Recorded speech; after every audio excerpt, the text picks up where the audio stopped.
ಸ್ನೇಹಿತರೆ, ಗೃಹಲಕ್ಷ್ಮಿಯರಿಗೆ ಭರ್ಜರಿ good news. ನಾಳೆ ಮೇ 20ನೇ ತಾರೀಕು ಸೋಮವಾರ ಗೃಹಲಕ್ಷ್ಮಿಯರಿಗೆ 11 ಹಾಗೂ 12ನೇ ಕಂತಿನ ಹಣ ಬಿಡುಗಡೆ. ಆದ್ರೆ 2 ಹೊಸ ರೂಲ್ಸ್ ಗಳನ್ನ ಜಾರಿಗೆ ತರಲಾಗಿದೆ. ಇದ್ರ ಬಗ್ಗೆ ಕಂಪ್ಲೀಟ್ ಆದಂತ ಮಾಹಿತಿಯನ್ನ ತಿಳಿಸ್ಕೊಡ್ತಾ ಇದೀನಿ. ಈಗಾಗಲೇ ನಿಮ್ಗೆ ಗೊತ್ತಿರಬಹುದು, ನಾಳೆ 11 ಹಾಗೂ 12ನೇ ಕಂತಿನ ಹಣ ಬಿಡುಗಡೆ ಆಗ್ತಾ ಇದೆ. ಆದ್ರೆ ಯಾರಿಗೂ ಗೊತ್ತಿಲ್ಲ, ಇದೀಗ ಬಂದಿರುವಂತ ಹೊಸ ಅಪ್ಡೇಟು 2 ಹೊಸ ರೂಲ್ಸ್ ಗಳನ್ನ ಜಾರಿಗೆ ತರಲಾಗಿದೆ. ಈ 2 ಹೊಸ ರೂಲ್ಸ್ ಗಳ ಪ್ರಕಾರ ನಾಳೆ 11 ಮತ್ತು 12ನೇ ಕಂತಿನ ಹಣವನ್ನ ಬಿಡುಗಡೆ ಮಾಡ್ತಾ ಇದ್ದಾರೆ. ಹೌದು ಸ್ನೇಹಿತರೆ, ನಿಮ್ಗೆಲ್ಲ ಗೊತ್ತಿರುವ ಹಾಗೆ ಈಗ ಆಲ್ರೆಡಿ ಕೆಲವರೆಲ್ಲ 11ನೇ ಕಂತಿನ ಹಣವನ್ನ ಪಡೆದಿದ್ದಾರೆ. ಈಗ 12ನೇ ಕಂತಿನ ಹಣದತ್ತ ಒಂದು ಚಿತ್ತವನ್ನ ಹರಿಸಿರುವಂತದ್ದು, ಯಾವಾಗ 12ನೇ ಕಂತಿನ ಹಣ ನಮ್ಮ ಖಾತೆಗಳಿಗೆ ಬರುತ್ತಂತ. ಇನ್ನು ಕೆಲವರಿಗೆ 11ನೇ ಕಂತಿನ ಹಣ ಸರಿಯಾದ ರೀತಿಯಲ್ಲಿ ಬಂದಿಲ್ಲ ಅಂತವರಿಗೆ ಭರ್ಜರಿ ಗುಡ್ ನ್ಯೂಸ್ ನಾಳೆ. ಯಾಕಂದ್ರೆ ನಾಳೆ ನಿಮ್ಗೆ 11ನೇ ಕಂತಿನ ಹಣ ಬಿಡುಗಡೆ ಆಗ್ತಾ ಇದೆ. ಇಲ್ಲಿ 2 ಹೊಸ ರೂಲ್ಸ್ ಗಳು ಯಾವ್ಯಾವ ಅನ್ನೋದನ್ನ ತಿಳಿಸ್ಕೊಡ್ತೀನಿ.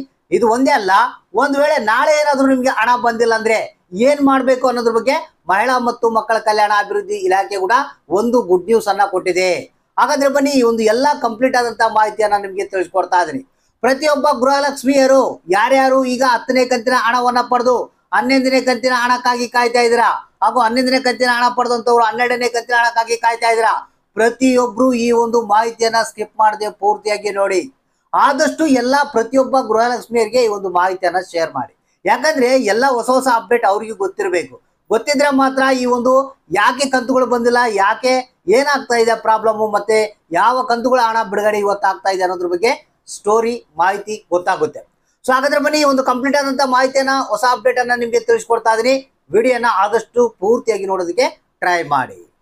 ಹೌದು ಸ್ನೇಹಿತರೆ, ರಾಜ್ಯ ಸರ್ಕಾರವೇ ಮಹಿಳಾ ಮತ್ತು ಮಕ್ಕಳ ಕಲ್ಯಾಣ ಅಭಿವೃದ್ಧಿ ಇಲಾಖೆಗೆ ಕೊಟ್ಟಿರುವಂತ ಒಂದು ಆದೇಶ ಇದು. ಅಂದ್ರೆ ನಾಳೆ ಏನಿದೆ, ಈ ಸೋಮವಾರ ದಿನ ಅಂದ್ರೆ ಮೇ 20ನೇ ತಾರೀಕು ಗೃಹಲಕ್ಷ್ಮಿಯರಿಗೆ ಗೃಹಲಕ್ಷ್ಮಿ 11 ಹಾಗೂ 12ನೇ ಕಂತಿನ ಹಣವನ್ನ ಬಿಡುಗಡೆ ಮಾಡ್ತಾ ಇದೆ, 2 ಹೊಸ ರೂಲ್ಸ್ ಗಳನ್ನ ಅನ್ವಯದೊಂದಿಗೆ. ಸ್ನೇಹಿತರೆ, ನಿಮ್ಗೆ ಗೊತ್ತಿರಬಹುದು, ಈ ಒಂದು ಚುನಾವಣೆ ಇರುವ ಕಾರಣದಿಂದಾಗಿ ಪ್ರತಿಯೊಬ್ಬರಿಗೂ ಹಣ ತಲುಪಿಸುವಂತೆ ರಾಜ್ಯ ಸರ್ಕಾರ ಬಹಳಷ್ಟು ಶ್ರಮ ವಹಿಸ್ತಾ ಇದೆ. ಯಾಕಂದ್ರೆ ನಮಗೆ ನಮ್ಮ ಅಧಿಕಾರ ಈ ಬಾರಿ ಬರಬೇಕು, ಜನರಿಗೆ ನಾವು ಕೊಟ್ಟಿರುವಂತ ಗ್ಯಾರಂಟಿಗಳು ಕರೆಕ್ಟ್ ಆಗಿ ಅವರ ಕೈಗೆ ಸೇರಬೇಕು. ಈ ರೀತಿ ಉದ್ದೇಶವನ್ನು ಇಟ್ಕೊಂಡು ಎಲ್ಲಾ ರೀತಿಯ ಪ್ರಯತ್ನಗಳನ್ನ ರಾಜ್ಯ ಸರ್ಕಾರ ಮಾಡ್ತಾ ಇದೆ. ಈಗ ನಾಳೆ ಏನಿದೆ, ಸೋಮವಾರ ದಿನ ಗೃಹಲಕ್ಷ್ಮಿ ಯೋಜನೆಯ 11 ಮತ್ತು 12ನೇ ಕಂತಿನ ಹಣ ಬಿಡುಗಡೆ ಆಗ್ತಾ ಇದೆ, 2 ಹೊಸ ರೂಲ್ಸ್ ನೊಂದಿಗೆ. 2 ಹೊಸ ರೂಲ್ಸ್ ಗಳು ಯಾವ್ಯಾವ ಅನ್ನೋದು ತಿಳಿಸ್ಕೊಡ್ತೀನಿ. ಯಾರಿಗೆ ಇನ್ನೂ ಪೆಂಡಿಂಗ್ ಹಣ ಬಂದಿಲ್ಲ ಅಂತವ್ರಿಗೆ ಹೊಸ ಅಪ್ಡೇಟ್ ಇದೆ, ಪೂರ್ತಿಯಾಗಿ ವಿಡಿಯೋನ ನೋಡಿ. ಇಲ್ಲಿ ಒಂದನೇ ಹೊಸ ರೂಲ್ಸ್ ಏನಪ್ಪಾ ಅಂತಂದ್ರೆ, ಯಾರಿಗೆ ಈ ಬಾರಿ ನಾಳೆ ಏನಿದೆಯಪ್ಪ, ಈ ಗೃಹಲಕ್ಷ್ಮಿ ಯೋಜನೆಯ 11, 12ನೇ ಕಂತಿನ ಹಣ ಬಿಡುಗಡೆ ಆಗುತ್ತೆ. ಒಂದ್ ವೇಳೆ ನಾಳೆ ಏನಾದ್ರೂ ನಿಮ್ಗೆ ಹಣ ಬಂದಿಲ್ಲ ಅಂತ ತಿಳ್ಕೊಳ್ಳಿ, ಒಂದ್ ವೇಳೆ ನೀವು ಈ ಕೆಲಸವನ್ನ ತಪ್ಪದೆ ಮಾಡ್ಲೇಬೇಕಂತ ಇದು ಹೊಸ ರೂಲ್ಸ್.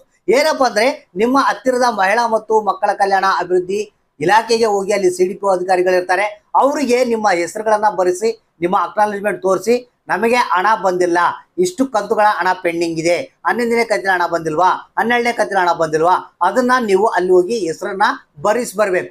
ಅವಾಗ ಏನ್ ಮಾಡ್ತಾರೆ, ನೆಕ್ಸ್ಟ್ ನಿಮಗೆ ಆ ಒಂದು ಲಿಸ್ಟ್ ಪ್ರಕಾರ ಯಾರ್ಯಾರಿಗೆ ಹಣ ಹೋಗಿಲ್ಲ, ಎಲ್ಲಿ ಏನು ತೊಂದರೆ ಆಗಿದೆ ಅನ್ನೋದನ್ನ ಅಬ್ಸರ್ವೇಷನ್ ಮಾಡಿ ಅವಾಗ ನೆಕ್ಸ್ಟ್ ನಿಮ್ಗೆ ಹಣವನ್ನ ಬಿಡುಗಡೆ ಮಾಡ್ತಾರಂತೆ. ಸೊ ಈ ರೀತಿಯಾದಂತ ಒಂದು ಪ್ರಯತ್ನವನ್ನ ಹೊಸ ರೂಲ್ಸ್ ನೊಂದಿಗೆ ಮಾಡ್ತಾ ಇದ್ದಾರೆ ನಾಳೆ. ಇನ್ನು 2ನೇ ಹೊಸ ರೂಲ್ಸ್ ಏನಪ್ಪಾ ಅಂತಂದ್ರೆ, ಈ ಬಾರಿ ಆದಷ್ಟು ಯಾವುದೇ ಪ್ರಾಬ್ಲಮ್ ಇಲ್ದಾನೆ 12ನೇ ಕಂತಿನ ಹಣ ಎಲ್ಲರ ಖಾತೆಗೆ ಸೇರಿಸುವಂತೆ ಮಾಡ್ತಾ ಇದ್ದಾರೆ. ಹೌದು, ನಿಮಗೆ ಏನಪ್ಪಾ ಅಂತಂದ್ರೆ, ಪ್ರತಿ ತಿಂಗಳ ಹಣ ಬಿಡುಗಡೆ ಮಾಡಿದಂತ ಸಂದರ್ಭದಲ್ಲಿ ಕಂತುಗಳ ಹಣ ಬಿಡುಗಡೆ ಆದಂತ ಸಂದರ್ಭದಲ್ಲಿ ಕೆಲವರಿಗೆ ಬರ್ತಾ ಇತ್ತು, ಕೆಲವರಿಗೆ ಬರ್ತಾ ಇದ್ದಿಲ್ಲ. ಸೊ ಈ ರೀತಿಯಾಗಿ ಆಗ್ತಾ ಇತ್ತು. ಅದಕ್ಕಾಗಿ ಪ್ರತಿಯೊಬ್ಬರಿಗೂ ಹಣ ಸೇರ್ಬೇಕು. ಅಂದ್ರೆ ಯಾರ್ಯಾರು ಅರ್ಜಿಯನ್ನ ಸಲ್ಲಿಸಿದ್ದಾರೆ, ಕೆಲವರಿಗೆ ಹೋದ ತಿಂಗಳು ಬಂದಿಲ್ವಾ ಅಂತವ್ರಿಗೂ ಕೂಡ ಈ 12ನೇ ಕಂತಿನ ಹಣ ಬರ್ಬೇಕು. ಆ ರೀತಿಯಂತ ಒಂದು ಪ್ಲಾನ್ ಅನ್ನ ಮಾಡಿದಾರಂತೆ. ಆದಷ್ಟು ಅದೇ ರೀತಿಯಾಗಿ ಟ್ರೈ ಮಾಡ್ತೀವಿ ನಾವು, ಎಲ್ಲರಿಗೂ 12ನೇ ಕಂತಿನ ಹಣ ಬಿಡುಗಡೆ ಆಗುವಂತೆ ಟ್ರೈ ಮಾಡ್ತೀವಿ. ಒಂದ್ ವೇಳೆ ಆಗಿಲ್ಲಪ್ಪ ಅಂತಂದ್ರೆ ನೀವೇನ್ ಮಾಡ್ಬೇಕು, ನಿಮ್ಮ ಹತ್ತಿರದ ಮಹಿಳಾ ಮತ್ತು ಮಕ್ಕಳ ಕಲ್ಯಾಣ ಅಭಿವೃದ್ಧಿ ಇಲಾಖೆಗೆ ಭೇಟಿ ನೀಡಬೇಕು, ಅಲ್ಲಿ ಹೋಗಿ ನಿಮ್ಮ ಹೆಸರನ್ನ ನೋಂದಣಿ ಮಾಡ್ಬೇಕಂತ ಹೇಳಿದ್ದಾರೆ. ಇನ್ನೊಂದ್ರ ಜೊತೆಗೆ ನಿಮ್ಗೆ ಈ ಒಂದು ಹಣ ಬಂದಿಲ್ಲಪ್ಪ, ನೀವು ಏನ್ ಮಾಡಿದ್ರು ಹಣ ಬಂದಿಲ್ಲ ಅಂದ್ರೆ ನೀವು ಚಿಂತೆ ಮಾಡುವಂತ ಅವಶ್ಯಕತೆ ಇಲ್ಲ ಅಂತ ಮಹಿಳಾ ಇಲಾಖೆ ತಿಳಿಸಿದೆ. ಯಾಕಂದ್ರೆ ಇದೇ ಏನು ಎಲೆಕ್ಷನ್ ಒಂದು ರಿಸಲ್ಟ್ ಬರುವ ಮುಂಚಿತವಾಗಿ ಪ್ರತಿಯೊಬ್ಬರಿಗೂ ಈ ಒಂದು ಪೆಂಡಿಂಗ್ ಹಣ ಏನೇನ್ ಬಾಕಿ ಇದೆ ಒಂದು ಲಿಸ್ಟ್ ಅನ್ನ ಸಪರೇಟ್ ಮಾಡ್ತಾ ಇದಾರಂತೆ. ಆ ಲಿಸ್ಟ್ ಪ್ರಕಾರ ಪ್ರತಿಯೊಬ್ಬರಿಗೂ ಪೆಂಡಿಂಗ್ ಹಣವನ್ನ ರಿಲೀಸ್ ಮಾಡ್ತಾ ಹೋಗ್ತೀವಿ ಅಂತ ಹೇಳಿರುವಂತದ್ದು. ಸೊ ಈ ರೀತಿಯಾಗಿ ಪ್ರತಿಯೊಬ್ಬರಿಗೂ ಗುಡ್ ನ್ಯೂಸ್ ಅನ್ನ ಕೊಟ್ಟಿದೆ. ನಾಳೆ ನಿಮ್ಮ ಖಾತೆಗಳಿಗೆ ಗೃಹಲಕ್ಷ್ಮಿ ಯೋಜನೆಯ 11 ಮತ್ತು 12ನೇ ಕಂತಿನ ಹಣ ರಿಲೀಸ್ ಆಗ್ತಾ ಇದೆ, 10 ಮೇಲ್ಪಟ್ಟು. ಸೊ ಯಾರಿಗೆ ಹಣ ಬಂತು, ಯಾರಿಗೆ ಇಲ್ಲ ಅನ್ನೋದನ್ನ ತಪ್ಪದೆ ಕಮೆಂಟ್ ಬಾಕ್ಸ್ ಮುಖಾಂತರ ನಮಗೆ ತಿಳಿಸಿ.